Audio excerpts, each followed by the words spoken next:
Estás escuchando El Canto del Gallo. El Canto del Gallo, de 6 a 9 de la mañana.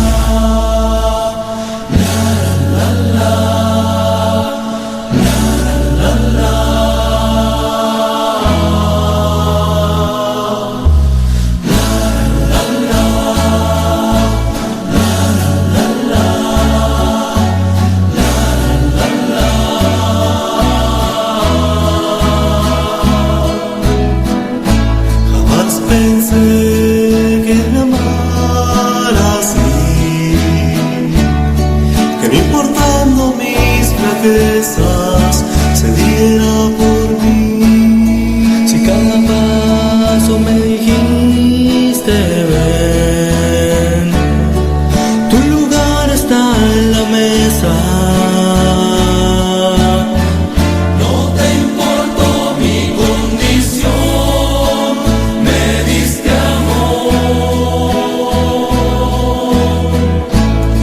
La oscuridad la visitó tu luz, me pusiste sobre rocas, hoy puedo andar con seguridad,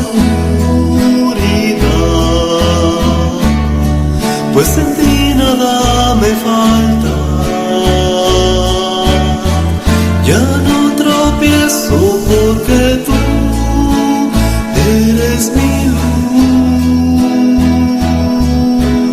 Rey de mi vida, quien en su vida has cambiado mi lamento en canción.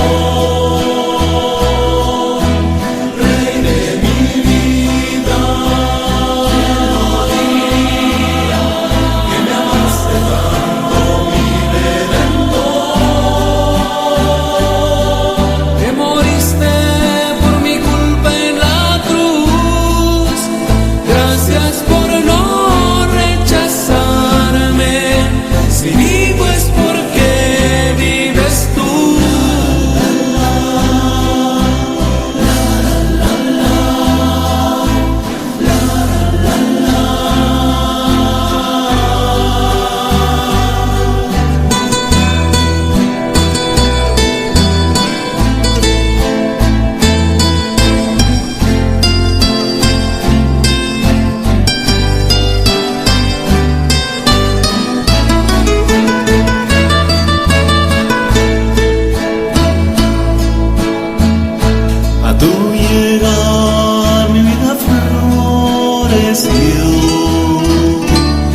Mostrando así las evidencias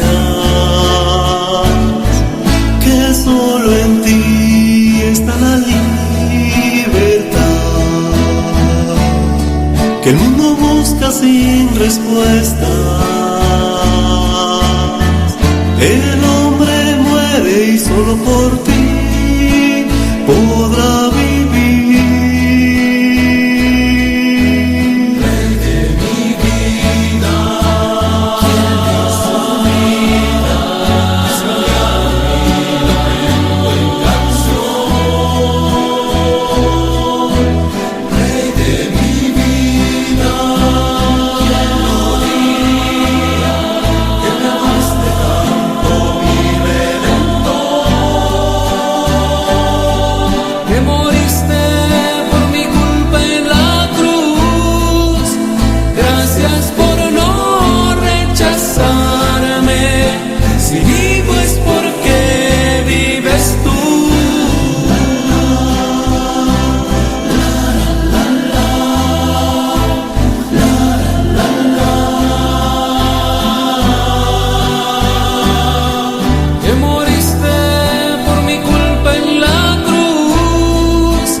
padre junto a él, sin imaginarse el sacrificio era él. Y cuando Abraham alzó el puñal para su hijo matar, porque Señor, me imagino, él pensó, a veces Dios nos lleva a hacer lo inesperado, pero en cada situación encontrarás, Dios proveerá mucho más de lo pensado, más allá de lo esperado. Él suplirá, Dios proveerá, si confiamos plenamente, si vivimos como hijos por fe, Dios proveerá.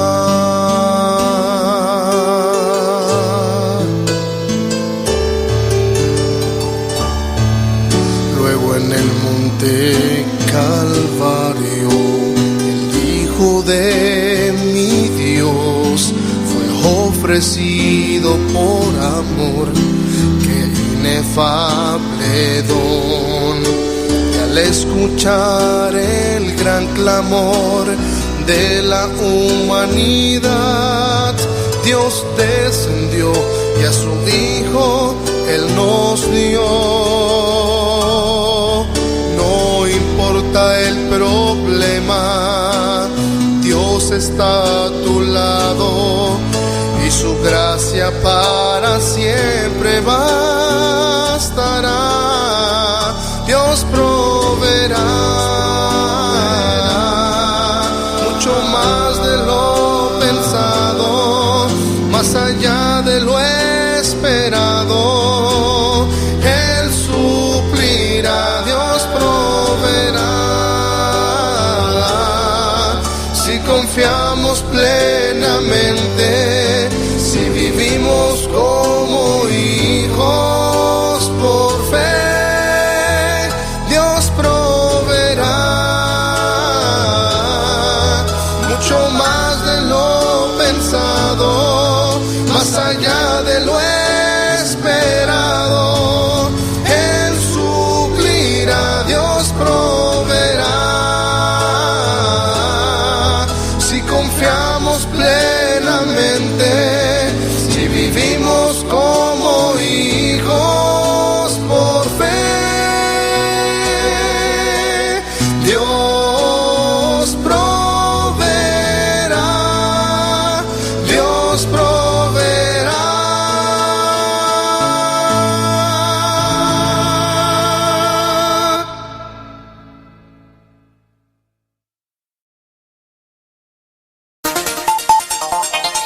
Transmitiendo desde el corazón de Baytown para todo el mundo. www.lavozdeVictoria.net. Segundo de Samuel capítulo 21. Segundo libro de Samuel capítulo 21. Vamos a leer los versículos del 1 hasta el 13.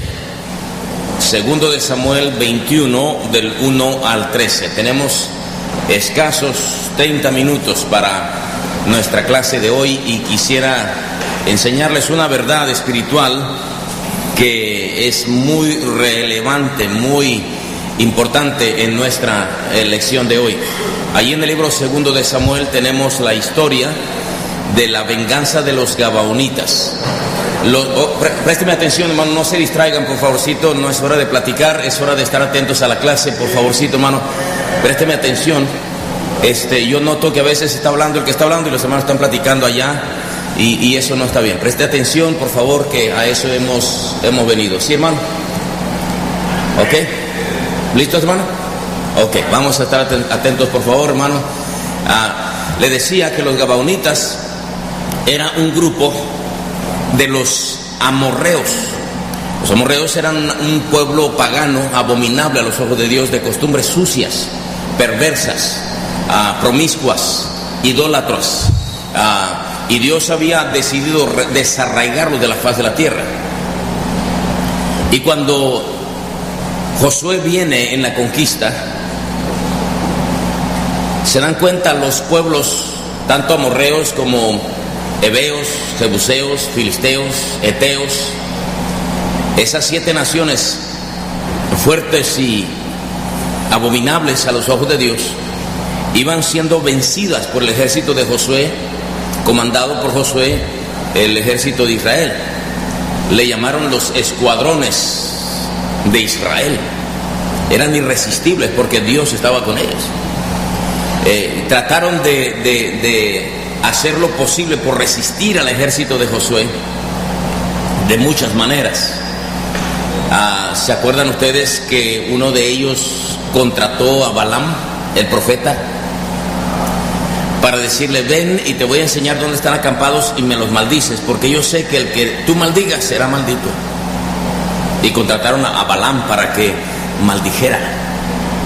¿Y qué pasó? En vez de maldecir, los bendecía. 1, 2, 3, 4 veces.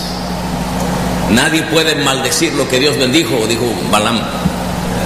Y no les funcionó.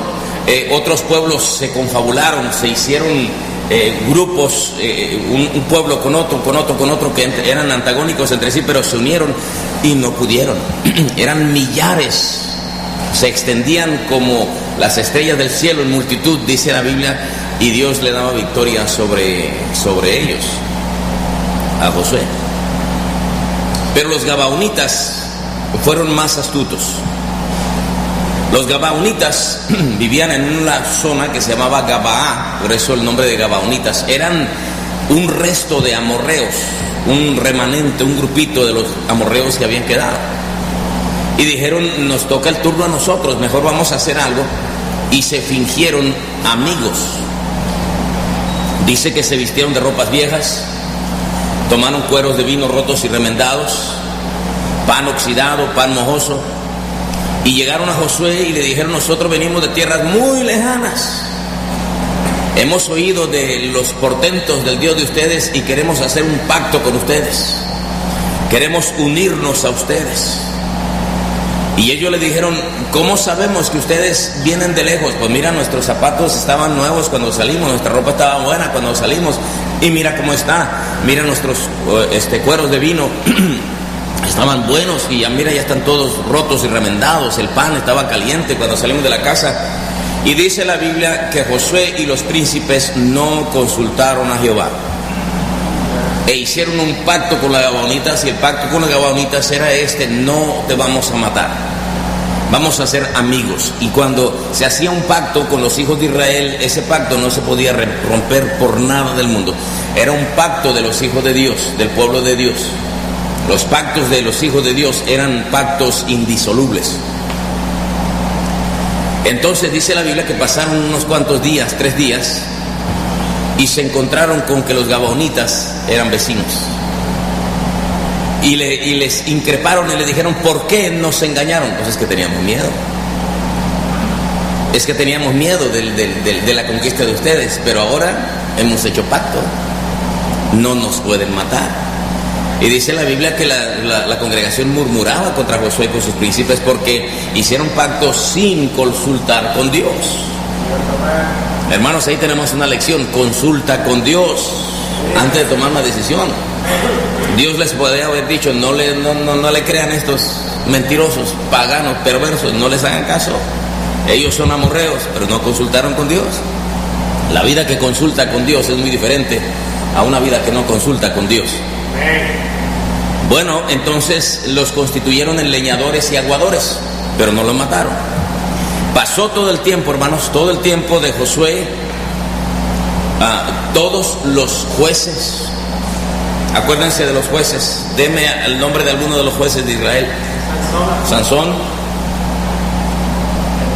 Gedeón, Jefté, Barak, todo el tiempo de los jueces. Y luego el último de los jueces fue Samuel.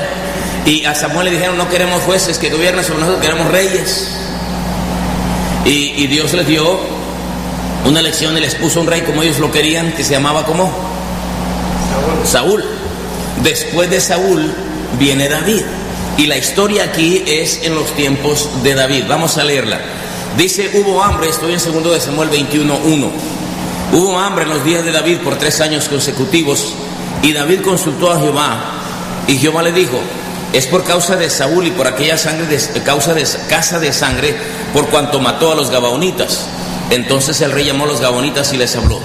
Los gabaonitas no eran de los hijos de Israel, sino del resto de los amorreos, a los cuales los hijos de Israel habían hecho juramento, pero Saúl había procurado matarlos en su celo por los hijos de Israel y de Judá.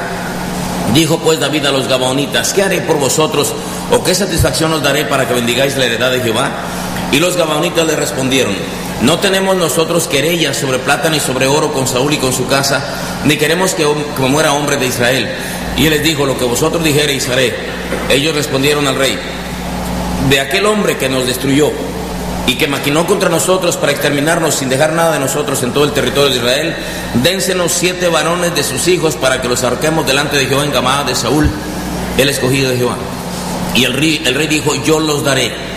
Y perdonó el rey a Mefiboset, hijo de Jonatán, hijo de Saúl, por el juramento de Jehová que hubo entre ellos, entre David y Jonatán, hijo de Saúl. Pero tomó el rey a 2 hijos de Rispa, hija de Aja, los cuales ella había tenido de Saúl, Armoni y Mefiboset, y a 5 hijos de Mical, hija de Saúl, los cuales ella había tenido de Adriel, hijo de Barzilai Mejolatita, y los entregó en manos de los gabaonitas, y ellos los ahorcaron en el monte delante de Jehová. Y así murieron juntos aquellos 7, los cuales fueron muertos en los primeros días de la siega, al comenzar la siega de la cebada. Entonces Rispa, hija de Aja, tomó una tela de cilicio y la tendió para sí sobre el peñasco desde el principio de la siega hasta que llovió sobre ellos agua del cielo, y no dejó que ninguna ave del cielo se posase sobre ellos de día, ni fieras del campo de noche. Y fue dicho a David lo que hacía Rispa, hija de Aja, concubina de Saúl. Entonces David fue y tomó los huesos de Saúl y los huesos de Jonatán su hijo, de los hombres de Jabes de Galaad, que los habían hurtado de la plaza de Bethsán, donde los habían colgado los filisteos, cuando los filisteos mataron a Saúl en Gilboa. E hizo llevar de allí los huesos de Saúl y los huesos de Jonatán su hijo, y recogieron también los huesos de los ahorcados. Hasta ahí la lectura. Vamos a orar. Señor mi Dios, ayúdame con esta garganta para que se me disipe, se me pueda oír clara la voz, Señor, y pueda yo terminar la jornada de hoy. Te ruego la sabiduría también, la ayuda tuya, Señor, el poder de tu Santo Espíritu.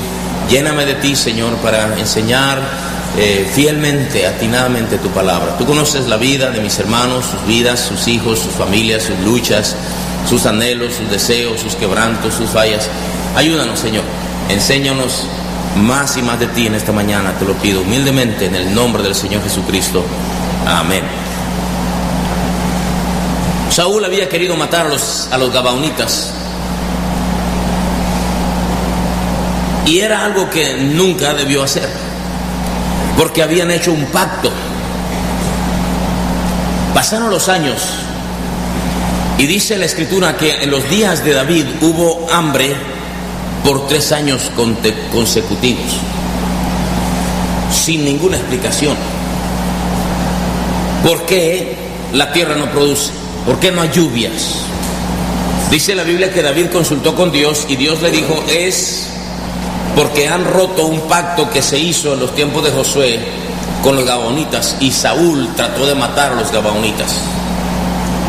Fíjese hasta dónde, cuántos años después les alcanza esa maldición, y David es el que le toca pagar los platos rotos.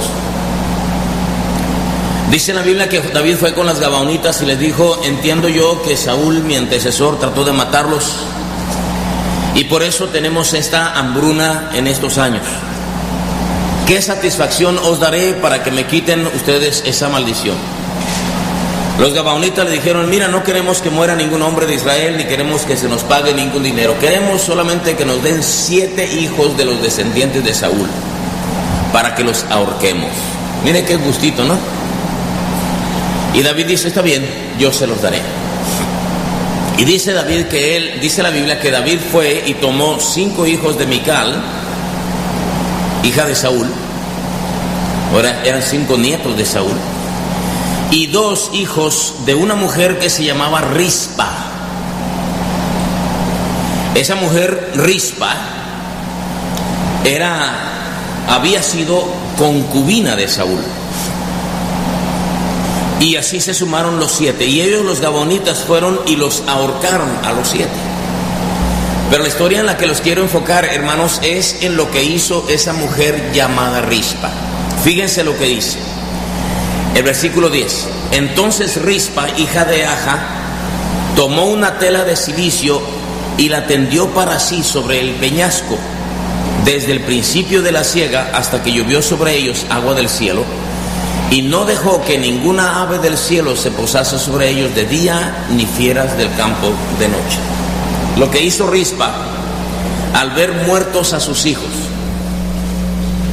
fue y tomó los cadáveres, los puso sobre una peña, se consiguió una tela de cilicio. La tela de cilicio era una tela muy áspera que se usaba para denotar duelo, muy áspera, nada cómoda. La echó sobre el peñasco cerca de los cadáveres de sus hijos y se dedicó a espantar sobre el cadáver de sus hijos las aves de rapiña y las fieras de campo en la noche. Estamos hablando de buitres en el día que son capaces de oler la carne muerta y se van detrás de la carne muerta, porque de eso viven las aves de rapiña, cuervos y buitres, que son los animales más espantosos de entre las aves de rapiña. Y en la noche los perros, las hienas, fieras del campo de la noche. Y dice la Biblia que Rispa estuvo espantando las aves de rapiña y las fieras del campo en la noche desde que se cosechó, desde los primeros días de la siega, al comenzar la siega de la cebada, hasta que llovió sobre ellos agua del cielo. Esto, hermanos, es estimadamente 2 meses y medio. Que Rispa, habiendo sido la concubina de Saúl, se sienta a la orilla, se acuesta a la orilla de los cadáveres y se dedica a espantar las aves de rapiña en las fieras del campo.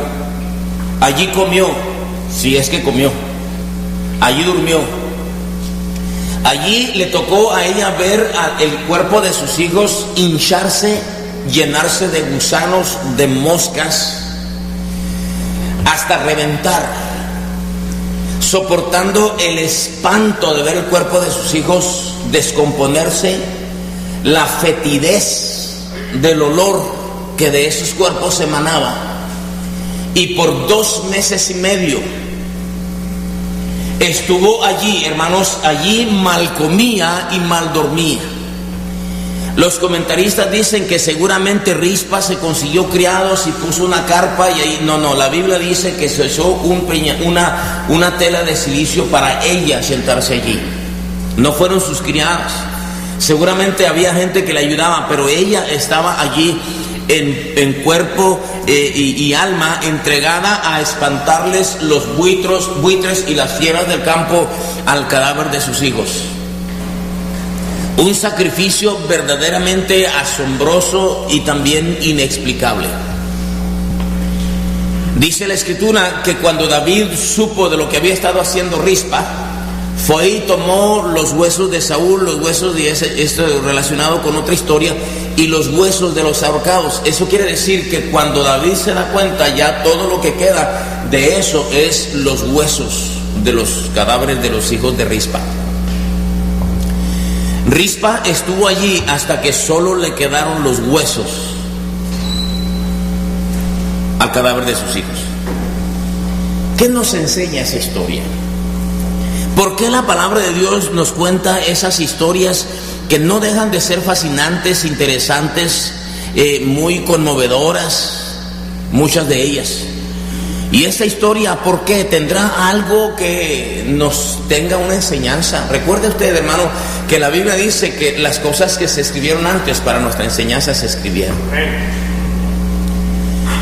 Lo que quiero decirles, hermanos, es que Rispa estaba tratando de hacer las cosas demasiado tarde. Le estaba espantando los buitres y las fieras a sus hijos cuando ya no tenía caso hacerlo. A los hijos se les espantan las fieras mientras están vivos. Cuando están muertos, ya pa' qué, decimos nosotros. ¿Qué sentido tiene? Cuando estudiamos la vida de Rispa, encontramos muchas respuestas. Rispa es un nombre que quiere decir piedra brillante. A las personas se les ponían los nombres dependiendo de sus características. Así que Rispa debió ser una muchacha muy bonita, una belleza desde pequeña, tan así que los padres le dijeron: le vamos a poner piedra brillante, como nosotros le ponemos a nuestras hijas Zafiro o Rocío o Perla. A esta le pusieron Rispa. Era preciosísima. Tan bonita era que cuando Saúl fue rey, la tomó por concubina. Entonces el rey iba a escoger a las muchachas más preciosas del reino. Rispa debió ser, hermanos, una muchacha muy preciosa, muy bonita, pero fue una amante sexual de Saúl.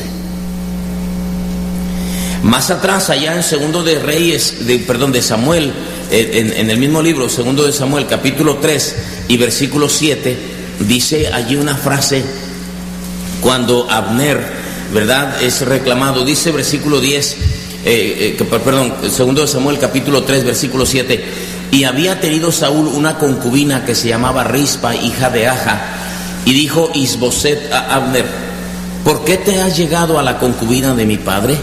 Y se enojó Abner en gran manera por las palabras de Isboset y dijo: ¿soy yo cabeza de perro que pertenezca a Judá? Yo he hecho hoy misericordia con la casa de Saúl tu padre, con sus hermanos y con sus amigos, y no te he entregado en manos de David, y tú me haces hoy cargo del pecado de esta mujer. Noten ustedes que está conceptuada una mujer culpable de meterse con un casado. Rispa era una muchacha muy bonita, pero era una concubina, era una mujer que tenía valores morales bajos. Si bien es cierto, hermanos, era una costumbre de tener muchas mujeres, Rispa podía haberse negado a los antojos y deseos bajos, carnales de Saúl. Pero como era la costumbre, Rispa no tuvo empacho. Y seguramente le dijeron a Rispa: oye, qué suerte tú tienes de que el rey te haya escogido para que seas una de las mujeres de él en el palacio. Rispa, hermanos, era una mujer amante de Saúl. Entonces, para eso, pues las ponían en habitaciones de lujo. Les daban sirvientas que las estuvieran maquillando y perfumando y bañando y poniéndolas cada día más bonitas para ver a qué hora al rey se le ocurría mandarla a traer para estar con ella. Esa era la vida de Rispa. Y en esos encuentros sexuales con Saúl había tenido esos dos hijos, Armoni y Mefiboset. Fueron los dos hijos que David mandó traer para darles venganza, para cumplir la venganza de los gabaonitas. Esos eran los dos cadáveres que Rispa estaba tratando de espantarle las fieras y los buitres. Rispa, entonces, hermanos, era una mujer muy hermosa, que su belleza fue la causa de su desgracia. No siempre la belleza externa es una bendición. A veces es la causa de la desgracia de las muchachitas. La belleza verdadera está en el corazón, está en el carácter de la persona. Pero Rispa era muy bonita. Sus padres seguramente se la pasaron halagándola. Ay, qué niña tan bonita, qué pelo tan bonito, qué uñas tan bonitas, qué piel tan bonita. Y la muchacha se fue creciendo y enorgulleciéndose. Y luego que los padres se enteran de que el rey la escogió para que sea su mujer, aunque sea su querida, su amante. Mundo perverso. Para cuando sucede esto, hermano, fíjese bien, para cuando sucede esto, que David manda como rey, manda traerle a los hijos, Rispa ya era una anciana, ya era una víctima de la edad. Yo les recuerdo a ustedes que la belleza se acaba. La belleza se acaba. Se va. Por más estiramiento de piel que uno se haga, por más emplaste, ¿cómo se dice? Que maquillaje que se ponga en la cara, por más tratamientos, y yo no estoy diciendo que no se arregle, yo estoy diciendo que no ponga su vida en esas cosas, su alma en esas cosas. La vida pasa, el tiempo pasa. Los hijos de Rispa habían crecido y ya Rispa a estas alturas era una viejita decrépita. Era una víctima de la edad. Rispa había sido una víctima de las costumbres. A estas alturas era una víctima de las costumbres, porque la costumbre era que los reyes tuviesen muchas mujeres, que los hombres tuviesen muchas mujeres. Pero mis amados hermanos, dice la Biblia que las costumbres de los pueblos son vanidad.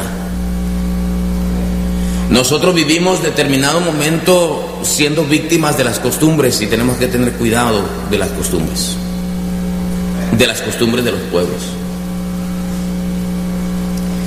Les he dicho, hermanos, que hay costumbres buenas y santas y correctas que a la luz de las Escrituras pues deben ser probadas, pero hay costumbres que obviamente son sucias y perversas. Hermanos, ustedes viven, queridos hermanos, viven en un pueblo, en un país, en una cultura de costumbres ajenas a la palabra de Dios, a los pactos de Dios, al conocimiento de Dios.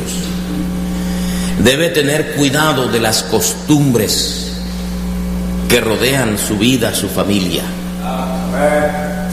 Hay costumbres, amados hermanos, que arrastran miserablemente a la desgracia. Una costumbre es que trabaje él, trabaje ella y que los niños los cuiden en la guardería. Esa costumbre es completamente incorrecta y hace sufrir. Los hijos deben ser criados por su madre, en los brazos de su madre, a los pechos de su madre, y ser alimentados con las manos de su madre. Y el padre debe estar pendiente de que sean satisfechas las necesidades de la madre y de los hijos. Las costumbres de los pueblos, hermanos, de este pueblo materialista en el cual ustedes viven. Los Estados Unidos de América, el país más poderoso del mundo, que ha decidido abiertamente desechar a Dios de sus vidas. Y es el país en el que ustedes viven, donde el Dios ya no es la Virgen de Guadalupe, la Virgen de qué sé yo, de qué sé cuánto, es el Dios dinero. Deben tener cuidado de las costumbres de los pueblos, porque a tarde o temprano las costumbres te van a alcanzar. Rispa había llegado a ser una víctima de las costumbres de aquellos tiempos y no se supo cuidar. El hecho de que haya costumbres, hermanos, alrededor no quiere decir que nosotros estamos obligados a hacer lo que las costumbres de los pueblos abominables a Dios acostumbran a hacer. No descuide los principios morales, éticos de la palabra de Dios. No descuide los principios bíblicos, los principios espirituales, los principios que tienen que ver con la familia, porque a la postre la felicidad suya y mía dependen de la formación que le demos a nuestros hijos. Créame, el día de hoy Rispa, ¿por qué llegó a hacer esas cosas tan increíbles, hermano? Era una víctima. Pobre mujer, primero víctima de la vanidad de sus padres, luego la vanidad del rey, la vanidad propia, y víctima de la edad, víctima de las costumbres, víctima de los pecados de su marido, de su amante Saúl. víctima de las decisiones del rey David, cuando una autoridad dijo, te voy a quitar a tus hijos, y ella no pudo ni las manos meter. Rispa era una madre dispuesta al sacrificio. Si uno se imagina ese cuadro de la mujer espantándole los buitres a sus hijos, puede imaginarse esa mujer con compasión,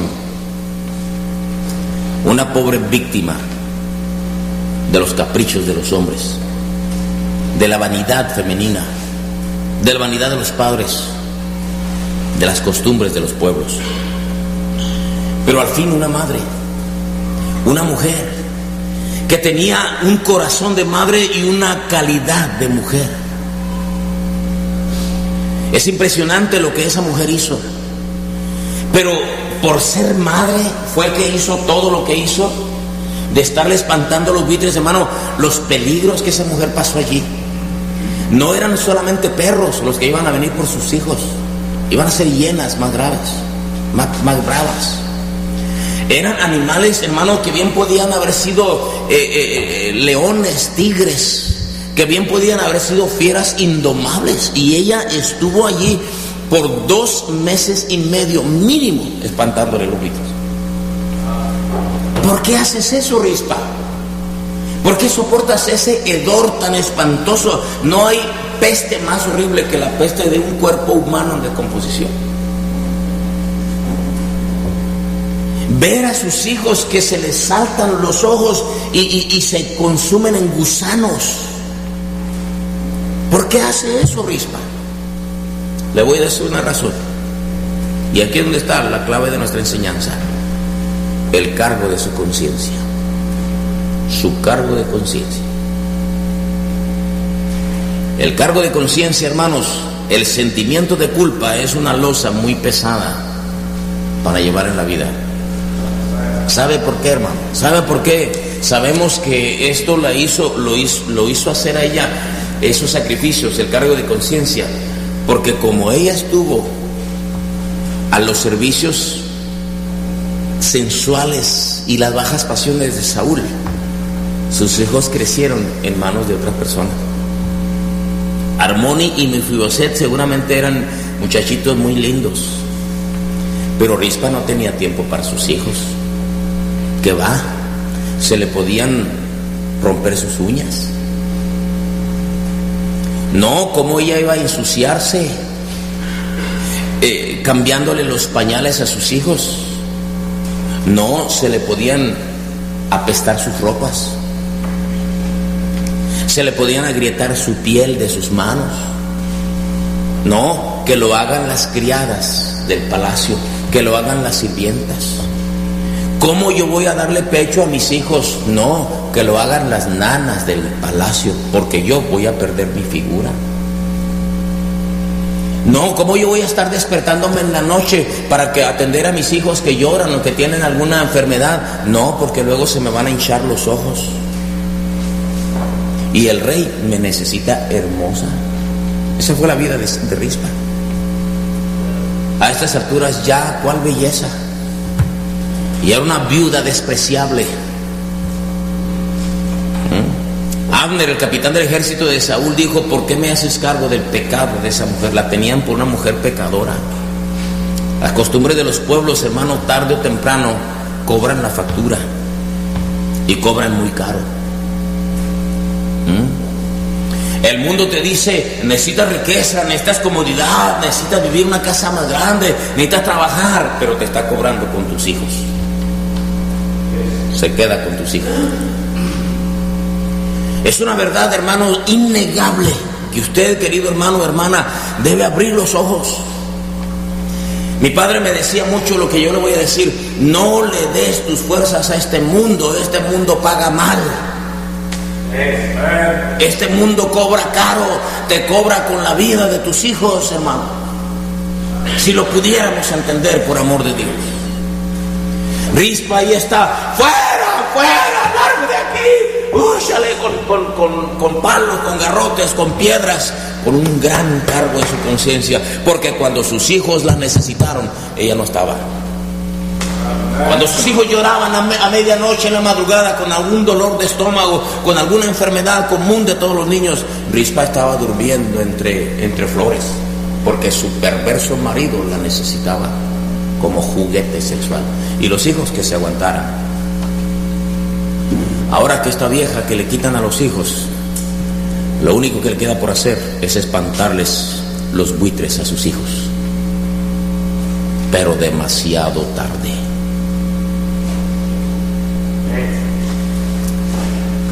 El cargo de conciencia es muy feo. Hermano, si tú quieres ser feliz en la vida, limpia tu conciencia. Cumple tus responsabilidades. Yo como pastor, ustedes se habrán de imaginar, he estado literalmente en cientos de funerales, de todos tamaños y colores. Y he visto muchas lágrimas en los funerales. Y yo le aseguro que muchas lágrimas son de cargo de conciencia. Yo he visto jóvenes allí abrazándose del féretro de su mami. Mami, mamita linda, ¿por qué me dejaste? ¿Por qué te fuiste? Y cuando la tenían viva, la trataban como su chancla, como su trapo de cocina. Yo vi una hermana que cuando su esposo se le murió, ¡ay, viejo, qué voy a hacer sin ti! ¡Ay! Escandalero así, lo quería besar. Y lo pasó un hombre ahí y le pone las manos así para que ella ponga su pie y se alcance y se va a echar encima el cuerpo de esa mujer. ¡Ay! Un escándalo. Yo decía dentro de mí, hipócrita. Porque yo los conocí, esa mujer nunca tenía una palabra buena para su marido. Siempre lo trataba como un perro. Si bien es cierto, el hombre era un alcohólico, era un hombre responsable, cumplía, le tenía casa, le que tenía todo, pero siempre yo estaba presente visitándolos cuando llegaba este señor y ella, llegaste, mira pastor, mi marido así, y cuando se le muere, la conciencia la mata. Yo he visto madres llorando por sus hijos. El cargo de conciencia es capaz de llevar a hacer cosas increíbles como resultado del dolor. Lo que a Rispa le llevó, hermanos, no era solamente su calidad de mujer o su corazón de madre, sino el cargo de su conciencia, porque a los hijos se les cuida mientras los tienes con vida. Lo más importante que tú y yo tenemos en esta vida, hermanos, son nuestros hijos. Es el tesoro más grande que jamás nos haya sido dado. Después de la salvación, nuestros hijos es el regalo más grande del cielo. Cuídalos, pasa tiempo con ellos, abrázalos, bésalos, disciplínalos si es necesario, entrénalos bien, porque el tiempo pasa. El tiempo pasa. Y nuestros hijos se vuelven ingratos o se vuelven agradecidos, depende de la formación y el tiempo que les hayamos dado. Pero no puedo atender a mis hijos porque tengo que trabajar, tengo que pagar los biles, dicen aquí, ¿no? Tengo que hacer esto, y tus hijos creciendo. Cuando acuerdas, los buitres se los están comiendo. A los hijos no se les espantan los buitres cuando ya están muertos, se les espantan los buitres en vida. ¿Sabes qué, hermano, hermana? Espántale los buitres a tus hijos ahorita. Déjeme decirle de uno de los buitres, el buitre de la pereza. La pereza consume a nuestros hijos.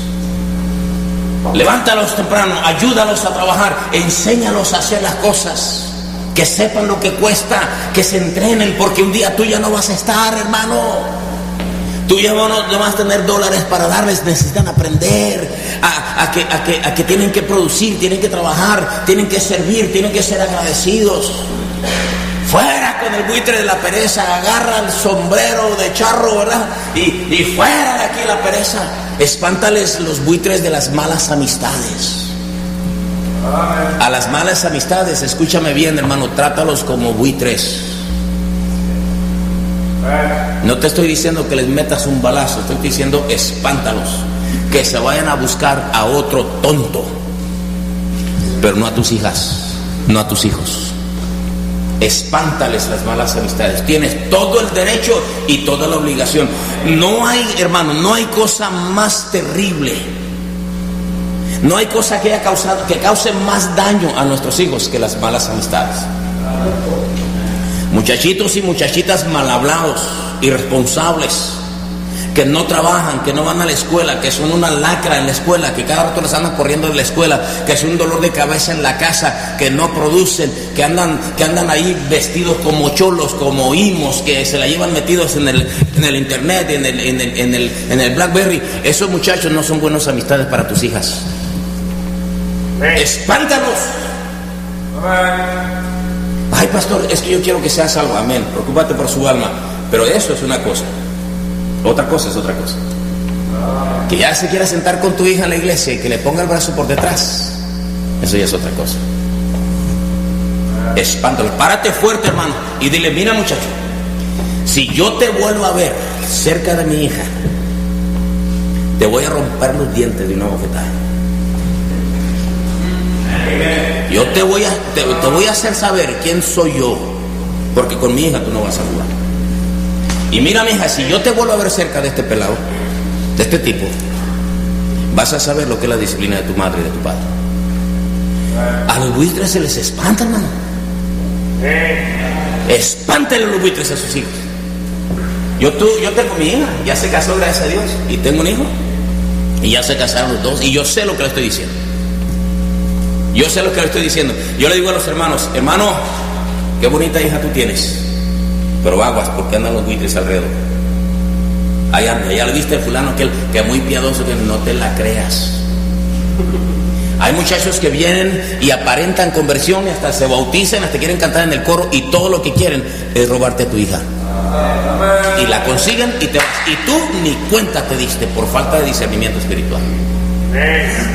Yo no digo que espantes a todos los jóvenes que vienen y todas las señoritas que vienen, pero discierne.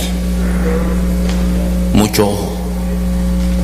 Dios quiere darte discernimiento. Y tú como papá, tú como mamá, estando en la estatura que tienes, en la posición que tienes, debes discernir, porque hay buitres y fieras que se asoman a las iglesias. Yo fui a una peluquería y me dijo el peluquero: oye, ¿tú eres el ministro de la iglesia de tal cual? Le digo: sí. Oye, dice, qué suertudo eres. Le digo: ¿por qué? Dice: muchachas bonitas, no trabajas, te pagan bien y todas las muchachas te quieren. Me dice: pásame una. Le dije: ni te atrevas, ni te atrevas a acercarte por ahí, porque así como tengo muchachas bonitas, tengo perros bravos que se te van a ir encima. Hay que cuidar nuestros hijos, es lo más preciado que tenemos. Y hasta la pobre rispa: fuera, maldito, y aparte se los estaban comiendo los gusanos. ¿Sí o no? ¿Es cierto o no es cierto? Espántales los buitres de la indiferencia, espántales el buitre de las malas amistades, de las costumbres sociales. Déjame decirte algo, hermana, querida hermana, con todo respeto que tú me mereces. Si tú eres madre soltera, si tú eres divorciada, dejada o viuda, piénsala 2 veces antes de darle un padrastro a tus hijos. Piénsala 2 veces. Con todo respeto te lo digo. Si tú eres viuda, te puedes casar otra vez, pero piénsalo bien. Dijo Pablo: mejor les fuera quedarse como yo, solito. Si tú eres madre soltera, fíjate muy bien si quieres darle un padrastro a tus hijos. Yo sé que la carga económica es muy pesada, yo sé que es muy difícil, y no faltan buitres que se quieran llevar a tus hijos. Piénsala muy bien. ¿Cuántos padrastros abusan de sus hijos, de sus hijastros? ¿Cuántos? Todos los días en las noticias, en alguna parte de nuestros países, en el periódico, aparecen: violó a su hijastra de 3 añitos, de 4 añitos, de 12 añitos, hombres y a mujeres. Vivimos en un mundo de costumbres sucias, paganas. Amados hermanos, tenemos que tener cuidado con nuestros niños desde chiquitos. Esos noviazgos prematuros de nuestras muchachas, por amor de Dios, 18, 19 años, ya quieren andarse besuqueando en la iglesia. Un hermano dijo: yo soy muy estricto en mi iglesia, un pastor, yo soy muy estricto en mi iglesia. Yo no dejo que las muchachitas se anden besando de 15 años afuera de la iglesia. O sea, qué estricto. De 16 ya se pueden besar entonces. O a la vuelta sí se pueden besar entonces. Ten cuidado, hermano. Nosotros somos nación santa, real sacerdocio, pueblo adquirido por Dios, pueblo singular. Nosotros no somos como el mundo lo es. De allá nos trajo el Señor para darnos una vida, y vida en abundancia, una vida plena. Joven señorita, si tú te esperas como Dios manda para casarte, vas a saber lo que es el placer de Dios. El placer que Dios ordenó, hermano, es el placer en la manera que Dios quiere. El mundo cree que placer es irse con el novio y meterse con el novio y llevárselos a Cancún y todo eso. Ni idea tienen de lo que es el placer.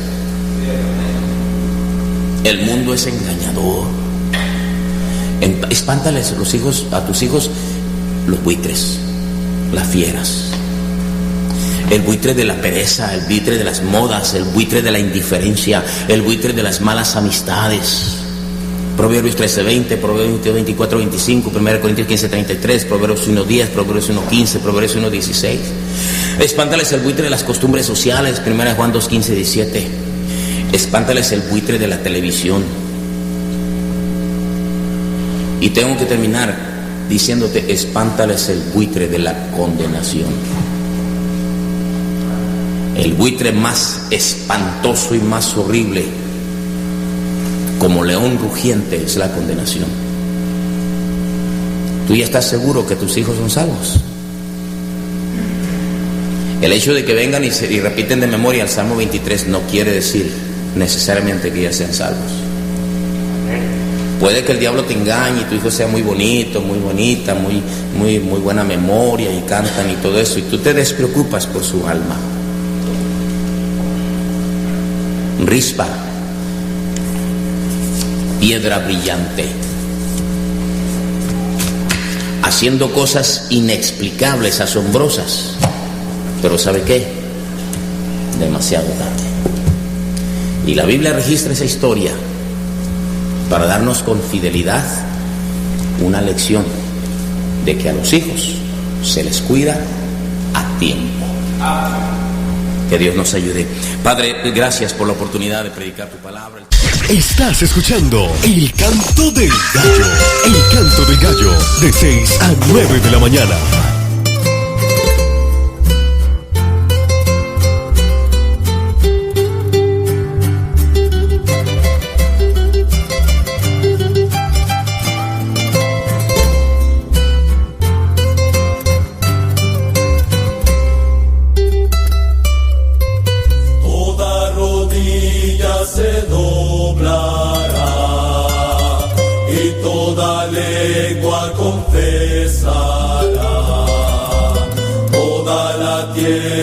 Se postrará y todos te aclamarán.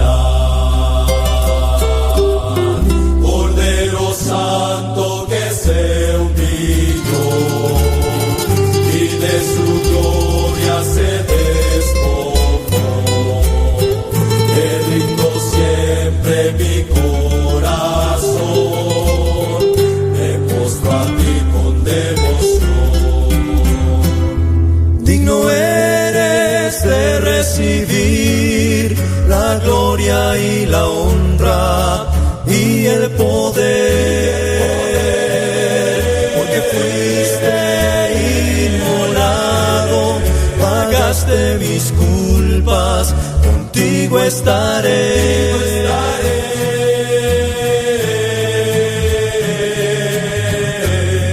Contigo estaré.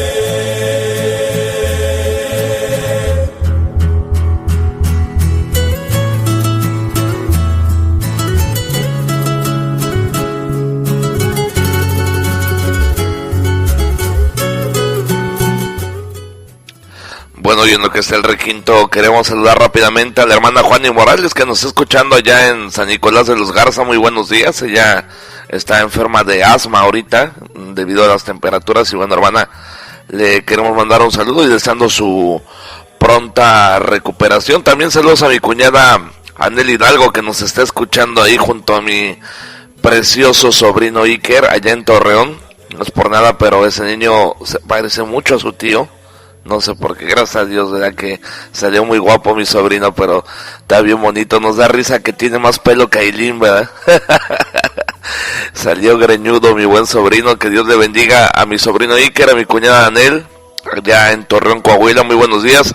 Saludos también a mi querido Marco Valdivia, que nos está escuchando allá en Suecia. Muy buenos días. Bueno, buenas tardes para él allá en Suecia. En Vanta, Finlandia, nos están escuchando. En Toronto, Canadá. En Reino Unido nos están escuchando. Muy buenos días. Y en Colombia, en Dallas, en Chicago. Muy buenos días. Gracias por escuchar esta mañana el Canto del Gallo. Vamos a dejar que termine este canto y ahorita entramos con el pastor Ariel Molina, completamente en vivo desde Ecuador. Que venció al soberano e invisible, al magnífico merecedor, porque digno eres de recibir la gloria y la honra y el poder, porque fuiste pagaste mis culpas, contigo estaré. Sea la gloria. Estás escuchando el Canto del Gallo. El Canto del Gallo, de 6 a 9 de la mañana.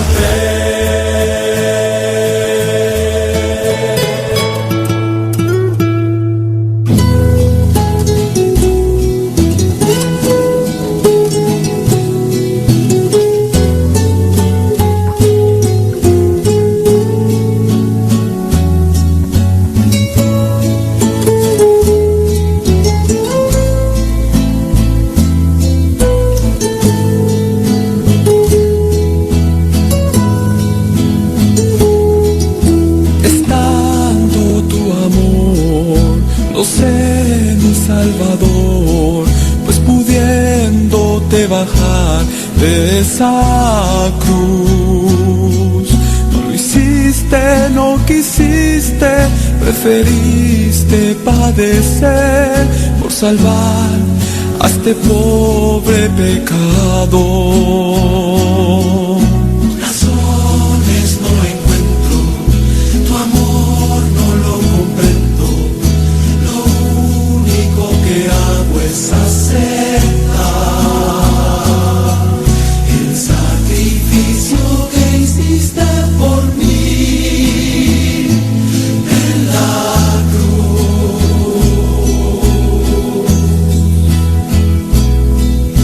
Y si feliz me siento, Señor, cada momento, es porque todo lo he encontrado en ti.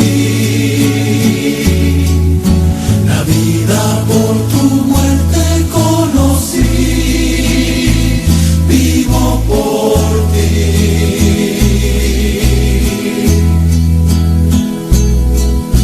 Salvo soy sin merecer por tu compasión, por tu amor, por tu perdón, por tu gran favor.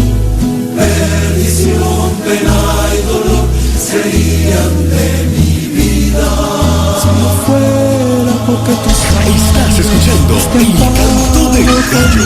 El Canto del Gallo, de 6 a 9 de la mañana. Qué bendición, hermanos. Dios les bendiga. Ya estamos aquí de vuelta en el Canto del Gallo. Ya estamos enlazados vía telefónica hasta Ibarra, Ecuador, con el misionero cubano allá en Ecuador, el hermano Ariel Molina. Muy buenos días, varón. ¿Cómo estás? Buenos días, hermano Hugo. Buenos días a todos los radioescuchas, a todos los hermanos que allí están en la radio, al pendiente de esta emisora del Ministerio Radial. Muchas bendiciones y felicitaciones para todos. Es la primera vez que estamos en este año vivo por la radio. Una bendición que el Señor nos regala. Y también usted, mi hermano, de todos los que tienen que ver con este ministerio. Amén, varón, una bendición. Vimos ayer que hubo bautizos allá en Ibarra y bueno, nos da gozo cómo Dios les está usando allá en el país de Ecuador. Y varón, esta mañana, ¿cuál será el tema del que nos vas a predicar?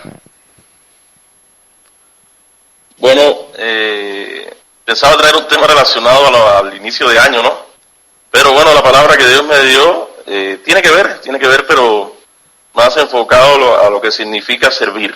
El significado de servir. Vamos a ver en la Biblia qué significa servir. Excelente, pastor. Pues te dejamos el tiempo, los micrófonos son tuyos. Adelante, aquí estamos. Amén. Muchas gracias, hermano Hugo. Nuevamente a todos los hermanos y a los que escuchan, muchas bendiciones y saludos de Ecuador. La iglesia aquí en Ibarra agradece también a todos los que están orando por aquí, por esta ciudad, por este país. Y bueno, espiritualmente, aunque geográficamente estemos en una distancia geográfica, espiritualmente no, porque tenemos la comunión que es en Cristo, amados hermanos. En esta mañana podemos también desarrollar esa comunión a través de la lectura y el mensaje de la palabra de Dios. Estaremos leyendo inicialmente en 1 de Tesalonicenses 1, versículos 8 y 9. Se nos presenta el tema de la mañana, lo que significa servir al Señor.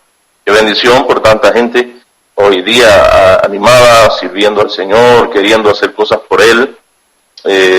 Por supuesto que como cristianos nosotros animamos o desanimamos. Y cuando vemos a hermanos y hermanas sirviendo, asistiendo a la iglesia y con el deseo de leer la Biblia, aprenderla y ponerla en práctica, nos estimula mucho, nos anima a cada uno de los hijos de Dios. Eso es muy bueno.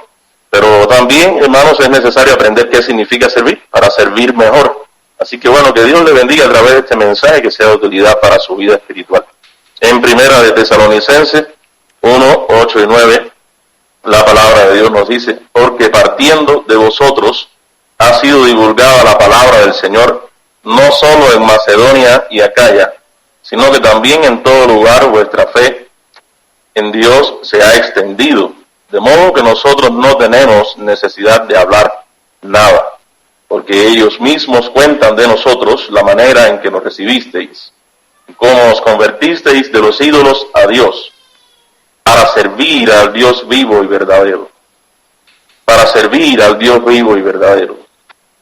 La razón, el motivo por el cual ellos se habían convertido de los ídolos a Dios, obviamente habiendo conocido al Dios vivo y verdadero, pero se habían convertido además, dice, con un propósito, el propósito de servirle.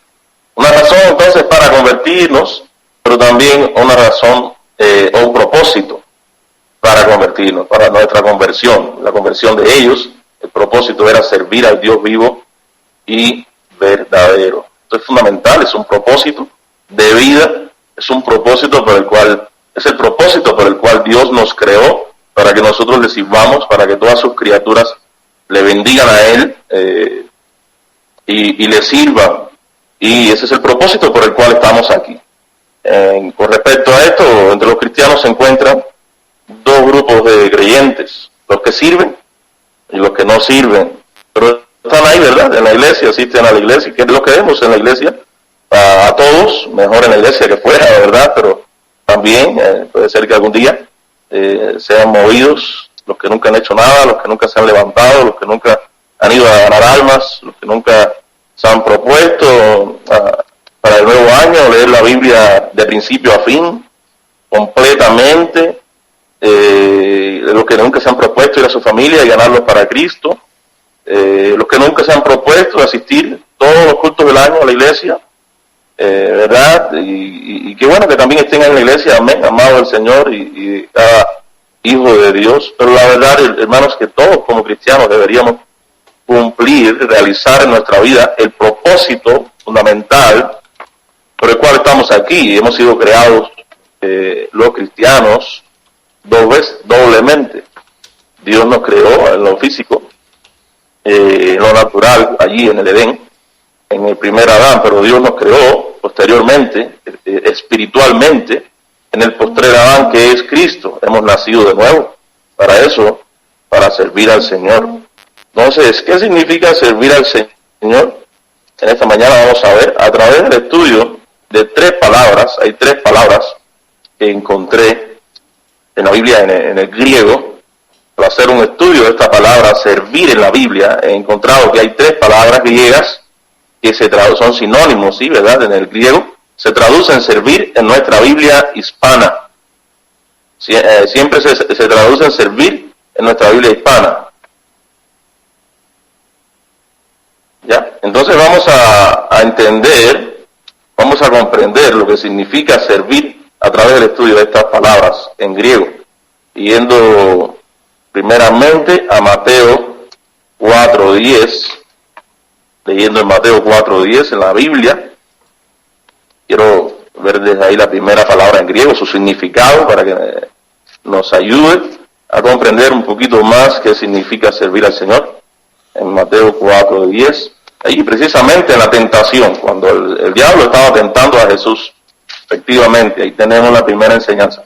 En el versículo 10, entonces Jesús le dijo: vete, Satanás, porque escrito está, al Señor tu Dios adorarás, y a Él solo servirás. Si leemos en el 9, y le dijo, ¿quién? El diablo a Jesús, le dijo: todo esto te daré, si postrado me adorares. Aquí el significado de la palabra en griego servir, esa es traducción para nosotros en español, pero en griego el idioma inspirado es latreuo, y significa adorar, dar culto u homenaje. Entonces, amados hermanos, es bendición comprender, entender que servir al Señor es adorar al Señor, ¿sí? Es adorar. ¿Cómo comenzamos sirviendo al Señor? ¿Cómo debemos de adorar al Señor? Nuestro servicio debe ser nuestra adoración, nuestro culto al Señor. Lo que hacemos por el Señor, lo que hacemos para el Señor, y a propósito, lo que hacemos por el Señor debe ser hecho para el Señor. Entonces es adoración, cuando es para que Dios lo vea, para que Dios, es para el conocimiento de Dios, para el agrado de Dios, es para el culto de Dios. El fin es Dios, el fin no es el hombre. Aun cuando ganamos almas, el motivo debe de ser, hay dos razones para el motivo de ganar almas, y es el amor primero a Dios. El amor no es primero al hombre, el amor es primero a Dios. Estamos, qué bendición ganando almas, amén. Gloria a Dios por todos los siervos ganando almas, pero si usted gana almas por amor al hombre, antes que por el amor a Dios, ese está mal direccionado. Primero es el amor a Dios, y antes que esto es el amor de Dios a nosotros. El amor se origina en Dios, y entonces es el amor al hombre para ganar almas. Pero el motivo, el propósito fundamental para ganar almas no es el amor a ellos, sino que es el amor a Él. Debe de ser así. O sea, es la adoración al Señor, es el servicio al Señor. Entonces, mis amados hermanos, el adorador sirve a Dios, y quien sirve a Dios le adora. Así debería de ser. Es como funciona el servicio al Señor. Este es el principio primario, es el factor motivacional correcto para hacer lo que hacemos, para servir a Dios. Repito, el factor motivacional correcto para servir a Dios es brindarle adoración a Él, darle culto a su nombre, a su persona. ¿Quién es Él? ¿Quién es el Señor? No es que a veces vamos, como dice esa alabanza de Río de Misericordia, no te adoro, Señor, por lo que tú me das o lo que tú has hecho para mí, sino por quién tú eres, por ser tú quien eres para mí. Esa es adoración. Ese debe de ser el motor impulsor en nuestro ministerio. Debe de ser el motor impulsor, la fuerza, la energía que nos mueve para venir a la iglesia, para prepararnos toda la semana para el día del Señor y darle la gloria, venir con nuestra familia, abiertos a recibir la palabra del Señor. Es un acto de adoración. En el Salmo 100, la palabra de Dios lo dice: entrar por sus puertas. Hay una disposición, hay una actitud ahí que se manifiesta en la palabra, con la cual nosotros debemos venir, la cual debemos traer, y es adoración al Altísimo. Entonces, quien no sirve a Dios es porque en realidad no le adora. Usted no está haciendo nada, si no estoy haciendo nada por la obra de Dios, es porque en realidad yo no he aprendido a adorar a Dios. Y aprendemos a adorar a Dios, hermanos, para aprender bien es a través de la lectura de la Biblia. Si yo no soy consistente en mi lectura diaria de las Escrituras, ¿cómo puedo hacerlo en otras áreas de servicio al Señor? Cada vez que yo hago la Biblia en la mañana, para mí es un acto de adoración al Señor. Le estoy dando culto a Él. Tengo necesidad, tengo un deseo por la Escritura. Y siendo sincero, no tenemos un deseo por la Escritura. Y siendo sincero, no siempre tenemos un deseo por nada, hermanos. Así somos. Pero el Espíritu, ¿verdad?, produce el querer como el hacer en nosotros. Ahora, el propósito para abrir la Biblia fundamental, el propósito fundamental también para abrir la Biblia es dar culto al Señor. Él la inspiró, Él es el autor. Le damos honor cuando la leemos y cuando la leemos de una forma seria, mis amados hermanos. Y esto es para adorar al Señor. Los grandes siervos de Dios eran adoradores profundos, fervientes. Tenemos, por ejemplo, estoy pensando en Noé. Noé esperó trabajando porque adoraba a Dios. Esperó 120 años para terminar el arca. Gente se burlaba, gente maldecía, gente le escarnecía, pero Noé esperó, estaba sentado, ¿verdad?, inamovible, como decimos, en el sentido de estar firme. Es un estar sentado ahí, no significa que estaba pasivo, él estaba trabajando, pero estaba sentado en sus convicciones, estaba sentado en lo que creía, estaba sentado en su fe, él estaba sentado en la presencia de Dios, por eso trabajaba para Dios, porque le adoraba.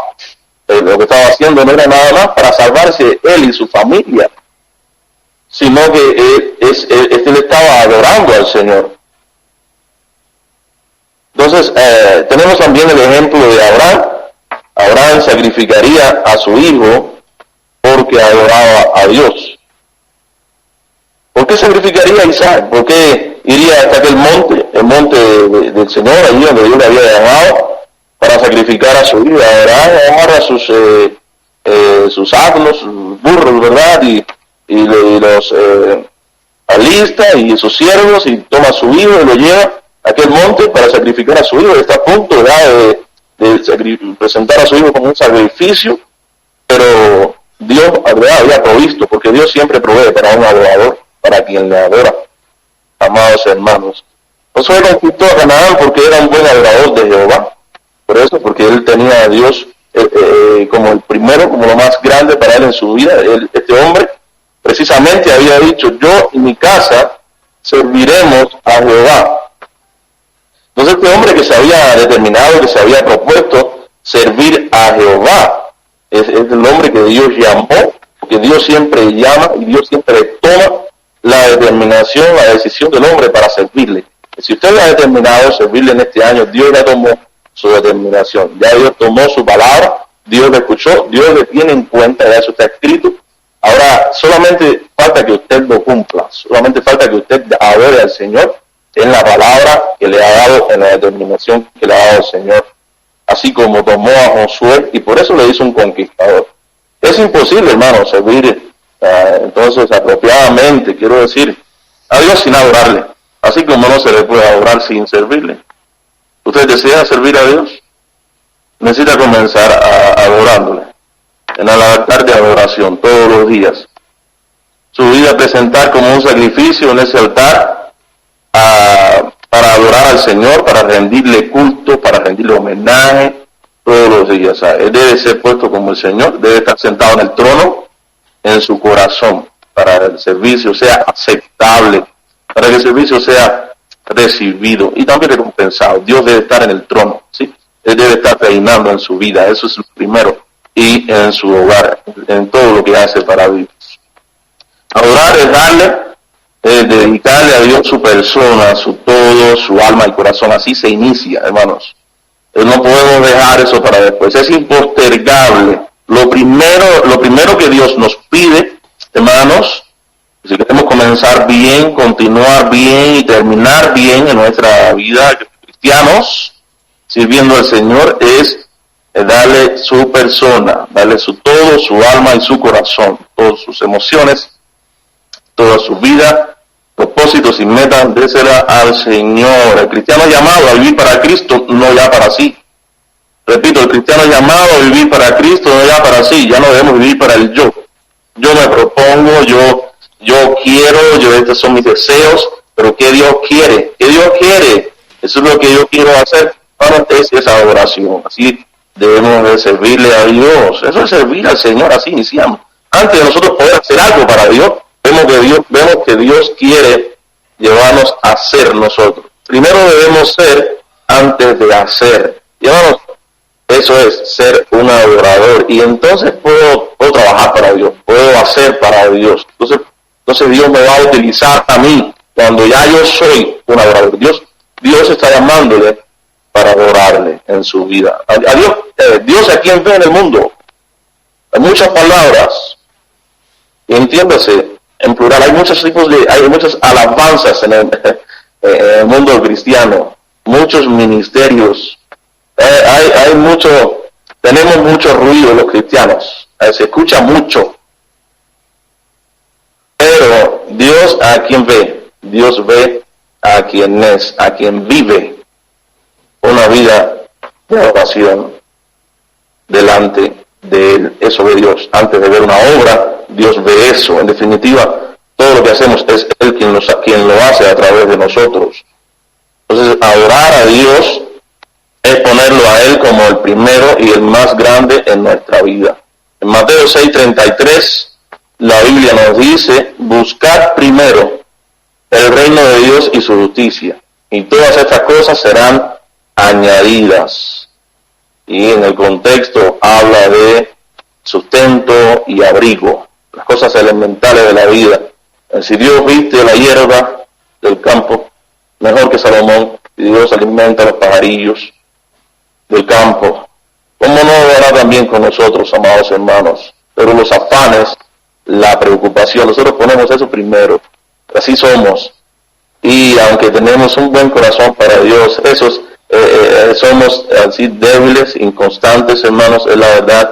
Dios nos ayude, aprendamos a adorarle, a servirle siempre, a hacer esperar las necesidades, las circunstanciales de la vida, los afanes, las cosas que nos preocupan.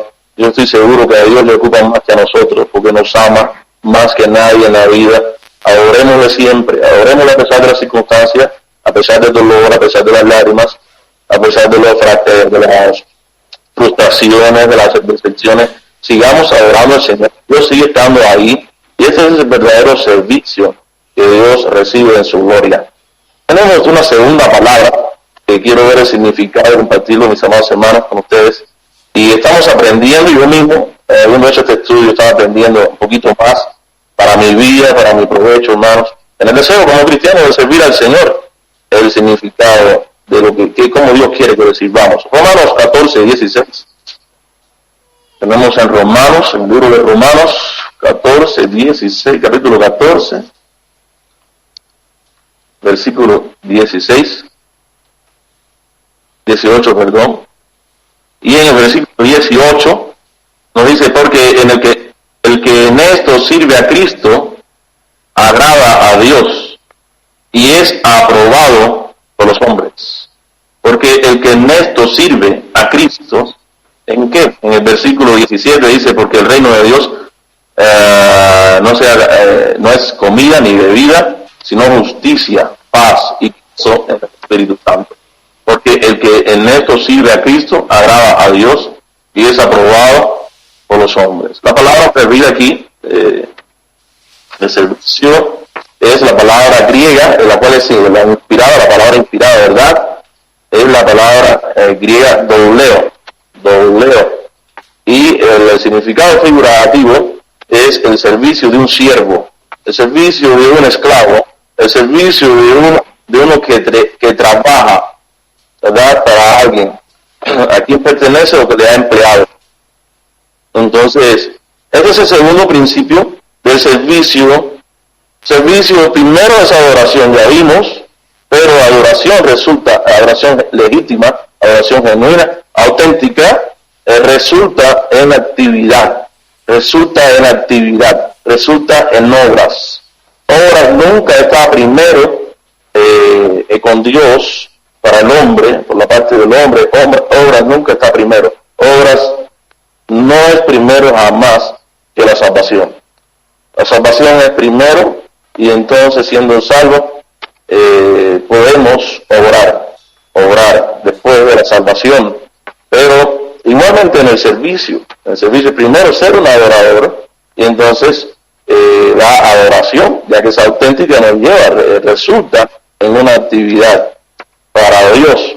Pero deben ser acciones guiadas por la voluntad, una voluntad sujeta y dispuesta a Dios. Debemos dejar que Dios trabaje en nosotros mientras aprendemos a adorarle, leyendo la Biblia, estableciendo tiempo diario para buscar al Señor, aprender a adorar a Dios, venir a la iglesia. Ese es su servicio a Dios, es su adoración, y entonces Dios empieza a trabajar en usted, haciéndole un obrero, haciéndole un obrero en su obra, mi amado hermano. Encontramos que nadie puede hacer con éxito lo que no quiere. No podemos hacer algo que Dios acepte si no lo deseamos a la fuerza, como decimos. A veces estamos como cristianos que tenemos que ser al lado, ¿verdad?, de alguien con una carreta, y ahí están 2 o 3 cristianos en la iglesia haciendo todo, trabajando, echándole ganas, y los demás sentados ahí en la carreta, y estos 2 o 3 cristianos alando y haciendo toda la fuerza. No, todos debemos de trabajar con ánimo, con disposición para el Señor. Somos un cuerpo, hermanos, un solo miembro no puede hacer funcionar el cuerpo completo. Todos tenemos nuestra parte, y debemos de cumplirla con gozo, con disposición, con voluntad, servir al Señor, darnos cuenta que esta es la oportunidad de la vida. Lo más importante en mi vida, lo que Arián ha hecho en su vida, lo más importante, lo más valioso, si yo me iba atrás en estos 17 años de ser salvo, lo que guía para mí, lo más importante, lo que me da gozo, ánimo, aún en los momentos de frustración, de tristeza, de dolor que los tenemos todos en la vida, y yo puedo, Dios me hace mirar hacia atrás y me permite ver un poquito del haber servido, mis amados hermanos, y poder decir: Señor, acuérdate de mí. Hermano, me trae paz. Servir al Señor le va a traer paz cuando usted lo hace de buena voluntad. Seguimos con el ejemplo de ganar almas. Usted, no es lo mismo ir a ganar almas que ser un ganador de almas. No es lo mismo. Usted necesita ser un ganador de almas si va a hacer adoración al Señor. Si nada más usted va a ganar almas, eso es actividad. Actividad no llega al trono de Dios. Actividad, solamente actividad, no llega al trono de Dios. Pero si usted es un ganador de almas, es su estilo de vida, es su propósito fundamental. Esto es lo que agrada al Altísimo, esa adoración, ese sacrificio delante de su altar. Gloria a Dios por eso. Y entonces Dios es aceptable para Dios. Pero esto debe ser hecho de buena voluntad, con ánimo, con gozo. Ahora, no siempre tenemos el deseo de ir a tocar puertas, de ir a ganar almas, pero como quiera lo hacemos porque entendemos que no debemos dejar de predicar el Evangelio, mis amados hermanos, pero hacerlo de buena voluntad, y para eso debemos permitir que Dios trabaje en nuestro yo interiormente. Dios debe seguir trabajando en nosotros para que nosotros podamos trabajar para Él efectivamente. No es lo que ya hemos hecho, sino que yo, para ser utilizado por Dios este año, hermanos, necesito urgentemente, yo necesito la obra de Dios hecha en mi vida, si es que Dios va a hacer algo a través de mí. Entonces deben ser acciones controladas por el Espíritu. A veces estamos trabajando en nuestra fuerza, pero no es nuestra fuerza, ni es con ejército, ni con espada, sino que es con el Espíritu del Señor, hermanos. La obra, el servicio que hacemos para Dios. Si usted canta en la iglesia, si usted, yo no sé qué hace, si usted limpia la iglesia, si usted cómo colabora en la obra del Señor, si usted trabaja para Cristo, acuérdense que un obrero de Cristo, el propósito fundamental es buscar servirle a Él y dar el honor y la gloria a Él, pero también buscar la recompensa que Él da. Es la recompensa de Dios todo hombre. Y amado hermano, hablando de recompensa en este sentido, en este punto de trabajar para Dios, me he puesto a pensar, cierto, que Dios promete coronas para los que servimos. Amén, qué bendición. Yo me imagino en el cielo, y si Dios me diera tan solo una corona, tan solo una, si, él es fiel, Él lo ha prometido. Amén, gloria a Dios por eso. Yo sí, la verdad que sí me anima, si yo quisiera cantarlo, amados hermanos, pero hay un propósito, hay una razón primera para servir al Señor, y es lo que Él trabajó para nosotros, lo que Él ha hecho para nosotros, lo que Él hace para nosotros, más que las recompensas. Jesús fue a una cruz y Él vivió 33 años entre nosotros, toda su vida enfrentó a la tentación, venció impecable, pero conoció el frío, conoció el hambre, vivió entre pecadores, conoció nuestras debilidades humanas por amor a nosotros, sin necesidad de hacerlo. Él no necesitaba, el Rey del Universo, y fue a la cruz sangrienta, se enfrentó a los clavos, se enfrentó a las maldiciones de los hombres, se enfrentó al vinagre, se enfrentó a aquella vergüenza por ti y por mí. Él trabajó para mí, yo no merezco lo que Él ha hecho por mí, y lo que Jesús hizo por mí, lo que el Padre planificó de la eternidad pasada por Arián, ha cambiado mi vida. Yo trabajo para Él, yo le sirvo a Él me reclutó, soy un obrero del Señor y soy un soldado de Cristo. Lo que Él ha hecho para mí ha cambiado mi vida. Yo no era nadie, estaba perdido en pecado, estaba desahuciado por el mundo, pero el Señor me tomó a mí en sus brazos después de que hizo la obra, el sacrificio en la cruz del Calvario a mi favor. Esa es la razón para trabajar para Él. No es la fama, no es ser conocido por los hombres, no es porque miren cómo otros cristianos lo hacen y qué bueno el ánimo, hermano, pero no es esa la razón. La razón es lo que Cristo hizo, lo que Cristo hace por mí y lo que hará. ¿Quién es Él para mí? Esa es la razón para ahí delante, mejor dicho, para lo que yo hago por Él. La razón para mí y mi familia, para nosotros ser misioneros, haber salido de nuestro país, estar en el Ecuador sirviéndole al Señor en una cultura muy diferente a la nuestra, es el trabajo que el Señor nos llamó a realizar para Él.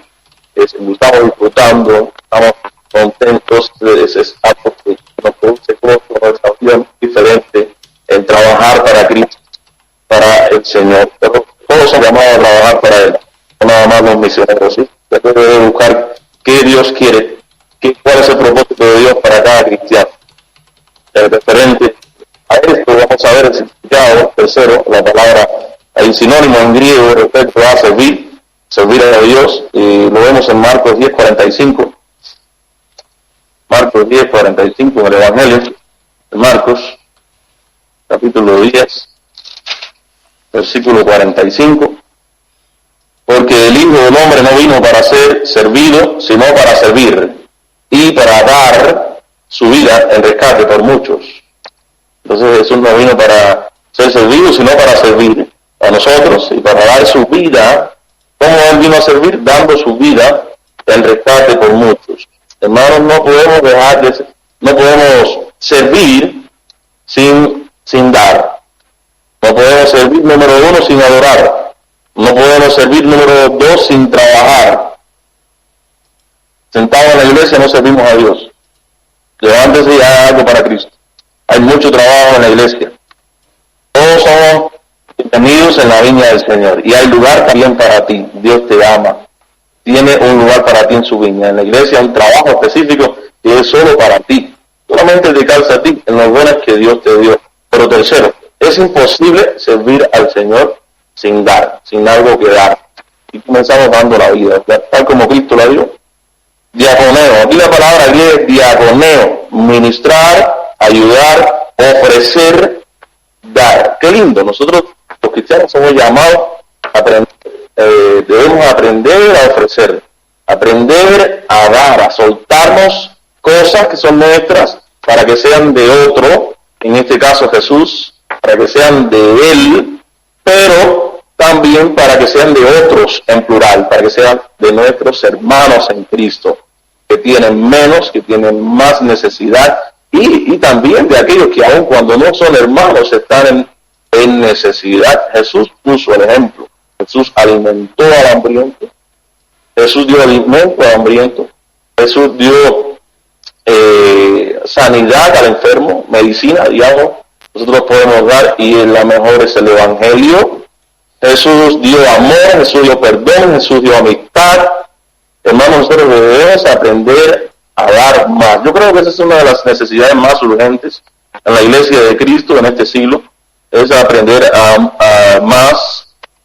Que bueno, yo sé que tantos cristianos, mucho de la razón que nosotros estamos aquí en Ecuador es la generosidad de iglesias y de hermanos, pero como cristianos, una de las metas, mis metas para este año es aprender a despojarme un poquito más de mis cosas para Cristo y para mi prójimo. Ese es un propósito que habían establecido para este año. Debería ser un buen propósito para usted, establecerse una meta si todavía no lo ha hecho. Este año voy a deshacerme más de esas cosas que yo he retenido para mí, van a ser de Cristo. Se las voy a dar a Él, las voy a poner en su mano, las voy a poner en su altar, comenzando con mi vida, con mi familia, con mi casa, con mis pertenencias, con las cosas materiales que son temporales y que ya en un tiempo no voy a tener y no me voy a llevar de aquí, las voy a poner al servicio del Rey, pero también de aquellas personas necesitadas a mi lado, que son mi prójimo. Jesús entonces allá en el cielo le dirá, buen hijo, buen siervo, bienaventurado, porque me alimentaste cuando tuve hambre, me abrigaste cuando tuve frío. ¿Cuándo, Señor? ¿Cuándo lo hice? Despierto cuando lo hiciste a uno de estos pequeños, mis hijos, mis pequeños, me lo hiciste a mí. Así el Señor dirá a nosotros. Esto es servir al Señor. Qué lindo, qué precioso es servir al Señor, amados hermanos, pero es bien importante, es fundamental que nosotros entendamos que todos los cristianos somos llamados a ministrar, aunque algunos en el ministerio específicamente de servir. Ese es su don, su ministerio, pero todos los cristianos vamos a aprender a servir. Todos los miembros del cuerpo de Cristo, que es la iglesia, esto es una lección fundamental como discípulos del Señor, es dar.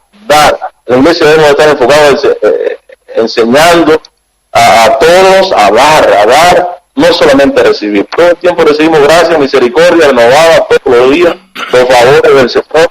Ofrecemos, mi amado hermano, Dios es tan bueno con nosotros. Dios quiere ser bueno también en la vida de otros a través de ti, y te llamó a ti para este ministerio, de que seas luz para ellos, de que seas alimento, de que seas para ellos provisión en un momento dado, que seas abrigo para ellos en un momento dado, que sea consuelo para ellos en un momento dado. Regálale a alguien, no esperes nada más regalos, pero sé tú un regalo de Dios para tu familia, sé tú un regalo de Dios para la gente en el mundo en que estás. Tú eres la persona, tú eres la vasija que Dios ha escogido para bendición, para bendecir, pero también para bendición, también para dar. Y esto es ministerio.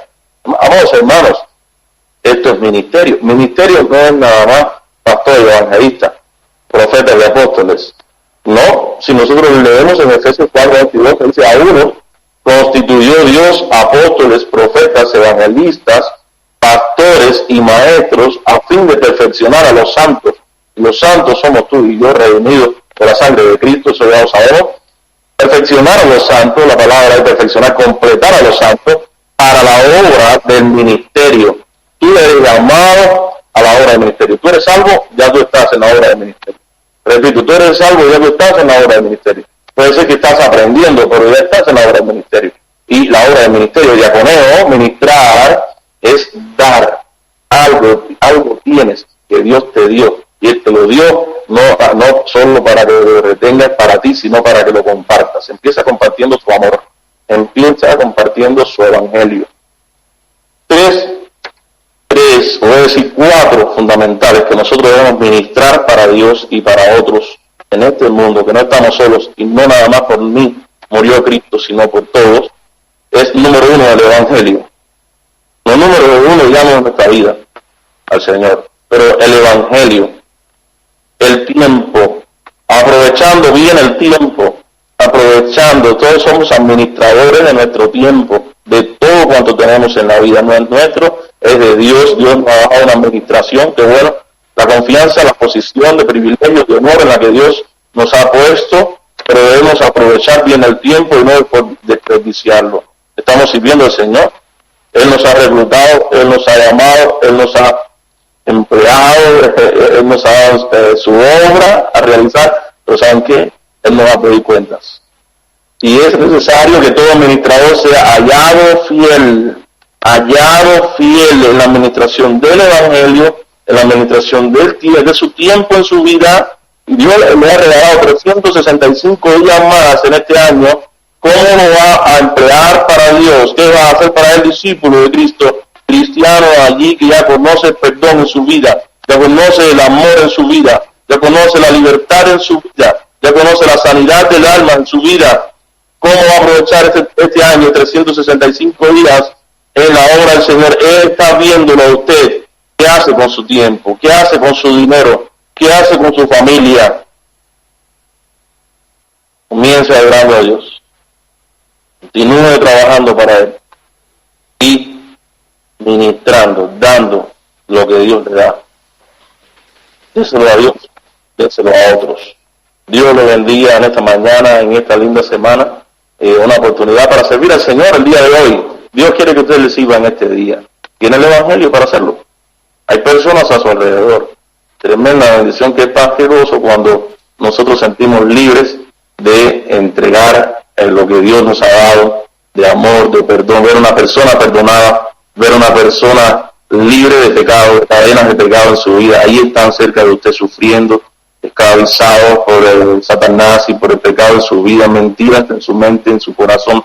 Y solamente usted es la persona que tiene la medicina y tiene la bendición para esa persona en este día.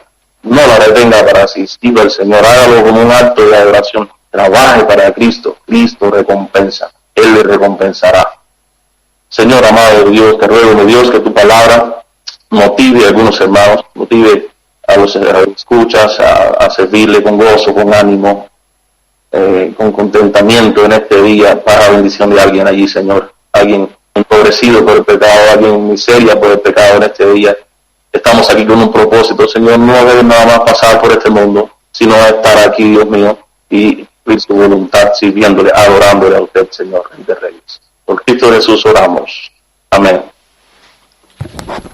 Amén, pastor, aquí estamos y bueno, muy gracias por este mensaje. No sé si antes de despedir su participación tengo un saludo que enviar. Sí, pues saludos para, yo sé que en Cuba no deben estar escuchando porque ahí la internet no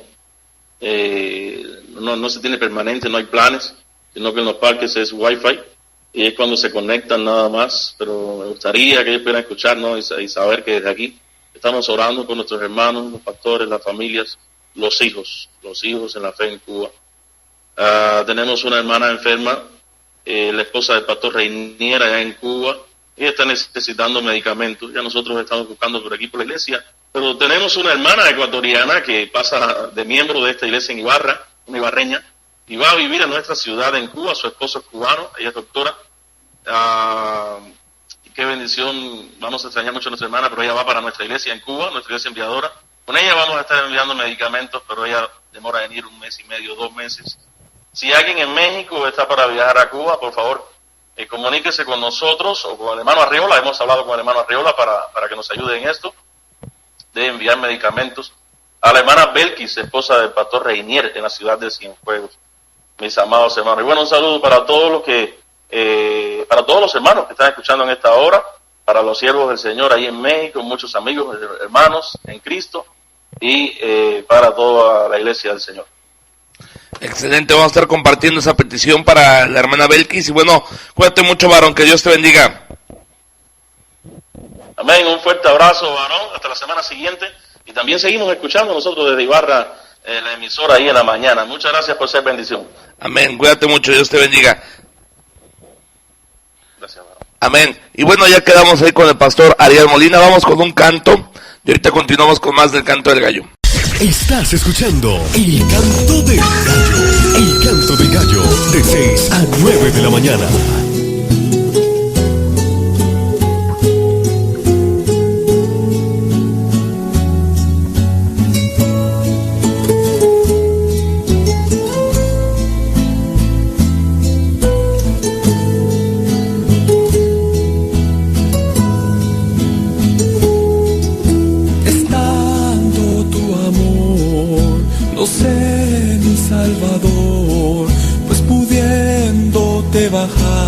de esa cruz.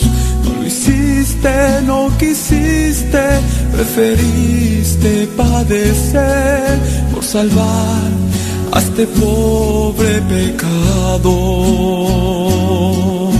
Razones no encuentro, tu amor no lo comprendo. Lo único que hago es aceptar el sacrificio que hiciste por mí en la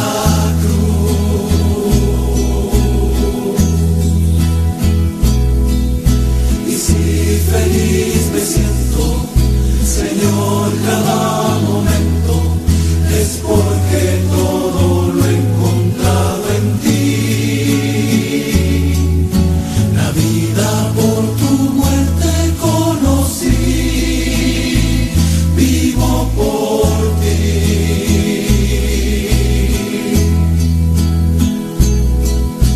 Salvo soy sin merecer por tu compasión, por tu amor, por tu perdón, por tu gran favor. Perdición, pena y dolor serían de mi vida si no fuera porque tu sangre diste en pago por mis deudas. Preciosa sangre ofreciste por mí. Pasado, saber que me has amado, el haberte encontrado. Gozo del mejor regalo y no merezco, pero es tan inmenso tu amor.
Del mejor regalo y no merezco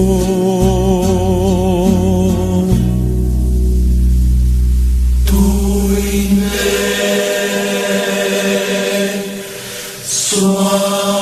amor.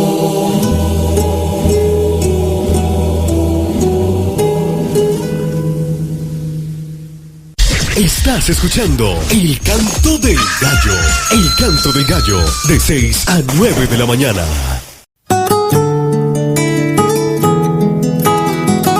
Estás escuchando El Canto del Gallo. El Canto del Gallo, de 6 a 9 de la mañana.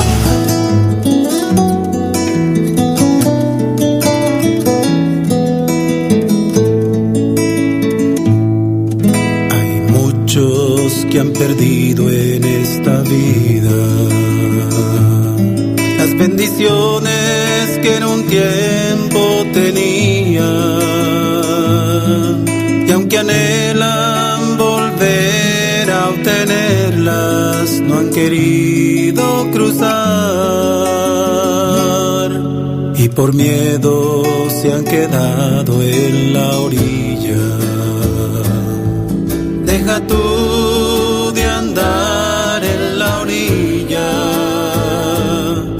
métete a las aguas profundas, deja ya de jugar a la iglesia. Métete, métete, métete. Deja tú de andar en la orilla, métete a las aguas profundas, deja ya de jugar a la iglesia. Métete a las aguas profundas. Y salió el varón hacia el oriente, llevando un cordel en su mano, y midió 1000 codos, y me hizo pasar por las aguas hasta los tobillos. Midió otros 1000, y me hizo pasar por las aguas hasta las rodillas. Midió luego otros 1000, y me hizo pasar por las aguas hasta los lomos. Midió otros 1000, y era ya un río que yo no podía pasar, porque las aguas habían crecido, de manera que el río no se podía pasar sino a nado. Si a los tobillos el agua te ha llegado, si en oración tus rodillas no has usado, deja decirte que los lomos te herirán y las aguas crecerán, y no podrás cruzarlas sino a nado. Deja tú de andar en la orilla, métete a las aguas profundas, deja ya de jugar a la iglesia.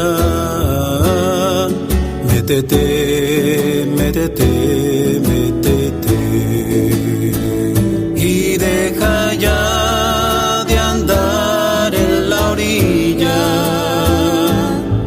Métete a las aguas profundas. ¿Quieres ver otra vez sus maravillas? Métete, por favor, métete a las aguas profundas, métete. Estás escuchando El Canto del Gallo. El Canto del Gallo, de 6 a 9 de la mañana. Llevando el mensaje